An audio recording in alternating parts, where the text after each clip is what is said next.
Hey, besties! Welcome back to the Sanctified Spill, the podcast where we sip the tea of Scripture, laugh at the drama, and unpack the receipts heaven has been keeping since Genesis 1. Today's episode, oh baby, buckle up. Genesis 14 is giving ancient world war, but make it personal. Lot, sweetie, how do you always find the drama? Abram becomes Liam Neeson. A mysterious king named Melchizedek walks in with bread and blessing. Let's spill it. We open with the first war in the entire Bible. 4 kings versus 5 kings, all fighting over territory, taxes, rebellion, basically ancient political mess. It's giving Risk meets Game of Thrones meets that one HOA meeting gone wrong. And in this chaos, guess who's living right in the middle of one of the war zones? Lot. Of course, because when you choose to live near Sodom, the drama will find you.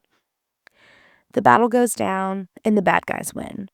The 4 kings defeat the 5 kings, wipe through the cities of Sodom and Gomorrah, steal everything, and take the people as prisoners, including our boy Lot. They drag him off like, "Congratulations, you now live in our kingdom. Hope you pack snacks." A survivor escapes and runs straight to Abram. He basically bursts through the door like, "Abram, bad news, Lot got captured." And Abram is like, "Oh, bet, we're not doing that today." And immediately gathers 318 trained men from his own household. 318. Not soldiers he hired, not mercenaries, people who literally grew up in his tent community. Abram said, "I've got family, we handle our business." Abram enters his taken era. He chases down 4 kings with his little community militia. Then, listen to this. He divides his men up at night and launches a surprise attack. They defeat the entire army and rescue Lot, Lot's stuff, Lot's people, and everything else the king stole. Abram just casually becomes the first biblical action hero. Abram comes back with the captives, and here comes the king of Sodom. He shows up like, "Hey bro, thanks for saving everyone. You can keep the stuff, just give me the people."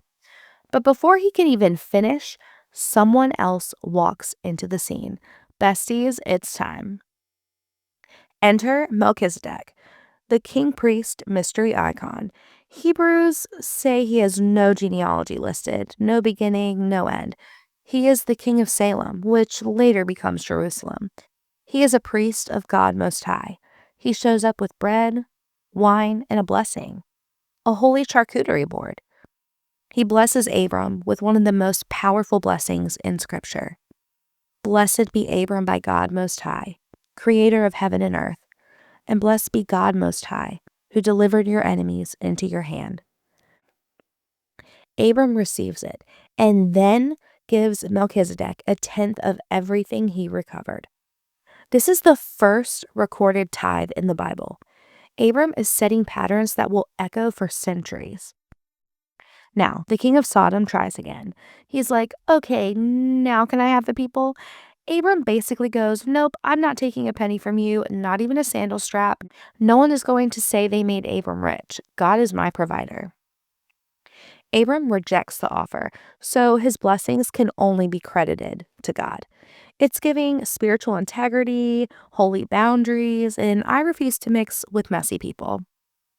So here's the tea straight from Heaven's group chat. A massive war breaks out. Lot gets kidnapped. Again, location choices matter. Abram becomes a one-man rescue mission. 318 men defeat 4 entire kingdoms. Supernatural victory. Melchizedek appears with blessings, bread, and wine. Abram tithes before tithing was even a thing. Abram refuses shady deals and honors God as his source. Thanks for listening to the Sanctified Spill, where we spill the holy tea, drag biblical clowns lovingly, and celebrate God's faithfulness in every messy moment. If this episode blessed you, entertained you, or made you yell, "Abraham did what?" then follow the podcast, share it to your story, send it to your group chat, and come back next week. Because Genesis 15, the covenant gets serious. God pulls Abram outside to count the stars, and there's a wild covenant ceremony that will blow your mind.